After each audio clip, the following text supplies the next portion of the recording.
January 1916, the second winter of the war. On the Western Front, the Germans were preparing a new offensive. Its code name was Gericht, judgment. An offensive needs supplies. This was just one of 10 new railway lines that the Germans were edging forward, sleeper by sleeper, rail by rail, scalpels cutting into the heart of France. A few miles away to the west, 10 miles behind the French line, lay their objective, Verdun. Verdun was the great fortress whose name had for centuries not ceased to haunt Germanic imaginations. It was the great advanced citadel of France, the principal bastion of her eastern frontier, whose fall, resounding throughout Europe, would efface forever the victories of the Marne and the Isère. In 1914, before the Battle of the Marne, it had stood like a rock against German assault. Had it fallen, Paris, even the war, might have been lost. It was the hinge and pivot of the whole Allied line, jutting like a huge elbow into the German positions. On the map, Verdun's defenses looked formidable. Between the town and the front line, 10 miles to the north, were a ring of forts, some 20 large and 40 small ones. Strongest of them all, cornerstone of the whole system, was Douaumont. Forts like these had been built to be impregnable. In fact, Verdun was one of the weakest points in the whole Allied line. In the previous summer, French General Headquarters had begun to strip the forts of their guns. By now, January 1916, over 200 guns had been removed from the forts for mobile use elsewhere, together with a vast amount of ammunition. There is no evidence that the Germans knew how weak the forts were. Their decision to attack Verdun was taken for quite different reasons, and it was taken by one man, Generalleutnant Erich von Falkenhayn, chief of the German General Staff. In December 1915, he had written to the Kaiser, "The strain in France has about reached breaking point. A mass breakthrough, which is in any case beyond our means, is unnecessary. Within our reach, there are objectives, for the attention of which the French General Staff would be compelled to throw in every man they have. If they do so, the forces of France will bleed to death." Falkenhayn's directive to the staff of the German Fifth Army spoke only of an offensive in the direction of Verdun. There was no mention of capturing the city. But the Crown Prince William, the Kaiser's eldest son, who commanded the Fifth Army, had other ideas. The objective is to capture the fortress of Verdun by precipitate methods. It was this discrepancy in interpretation which was to cost Germany dear. 140,000 men were assembling for the attack. Entire villages behind the lines were evacuated to make room for them. Most impressive of all were the guns that were to do the bleeding white. The guns came from as far away as Russia and the Balkans. Siege mortars, naval guns, quick-firing guns, field guns, mine throwers, 1,200 guns in all. And to supply this fearsome armory, 1,300 munition trains, 2.5 million shells. With the greatest secrecy, the build-up continued through the damp days of January. On the other side of the lines, alarm at the state of Verdun's defenses had at last penetrated to General Headquarters at Chantilly. And the French Minister of War, General Gallieni, wrote to the Commander-in-Chief, "Reports have come to me indicating that in the Verdun region, the line of trenches appears not to have been completed. Should the enemy break through, not only would your responsibility be involved, but also that of the entire government." Joffre replied, "Nothing justifies the fears which you express in your dispatch." German planes patrolled the forward area in strength, waiting to pounce on any French reconnaissance planes. They had complete air superiority.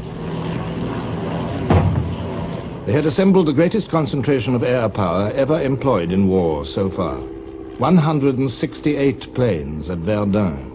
and a large number of observation balloons. Even Joffre became apprehensive. Our minister to Denmark telegraphed that a German offensive was being talked about.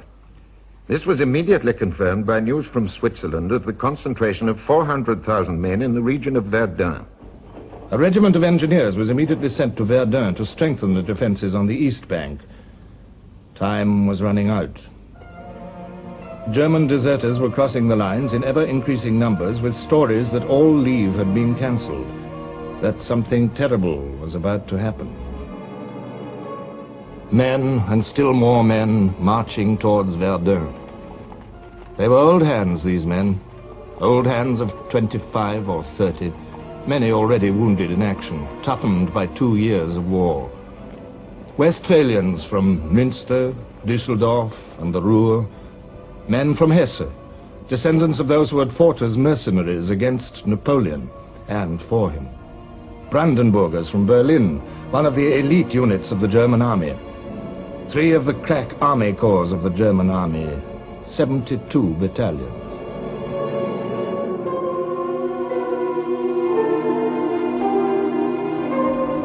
Their wait was a fearful one. On February the 11th, the day before the attack, Verdun's treacherous climate came to the aid of the French. The attack was postponed. It gave the French a little time to improve their defenses, to settle in 2 new divisions that had just arrived. These men, like the Germans, were veterans, young men grown old before their time. Poilus, the French public called them, the hairy ones. It was a nickname they disliked. Few of them fought any longer for such noble aims as the recovery of Alsace and Lorraine. They fought for the remaining land of France. And so they waited. 34 battalions of them, 30,000 men. Ill-prepared, outnumbered by over 2 to 1, and by much more in guns. The hour is near.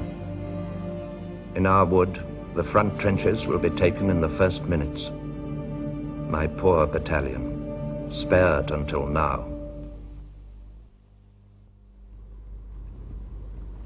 The dawn, February the 21st. 20 miles behind the German lines, a Krupp's 15-inch naval gun raised its barrel from its camouflage netting.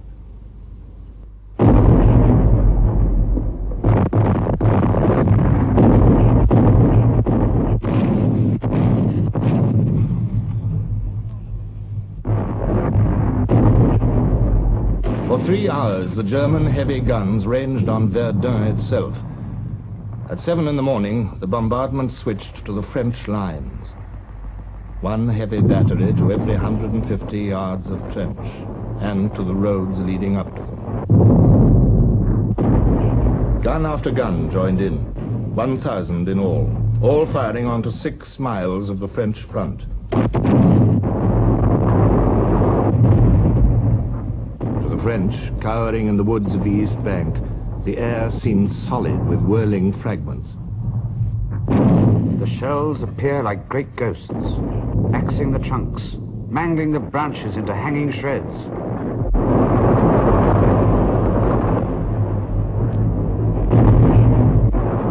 The crude iron of the shells shattered into huge ragged chunks that sometimes 2 men would be unable to lift. Men were squashed, cut in 2, or divided from top to bottom, blown into showers, bellies turned inside out and scattered anyhow, skulls forced bodily into the chest, as if by a blow with a club. Here and there in the front line were a few men who by chance escaped. In all our minds we had the same thought, that everyone to right and left had been killed. A German airman reported, "It's done. We can pass. There's nothing living anymore." A young Hessian scribbled a last note to his mother. "There's going to be a battle here, the likes of which the world has never seen."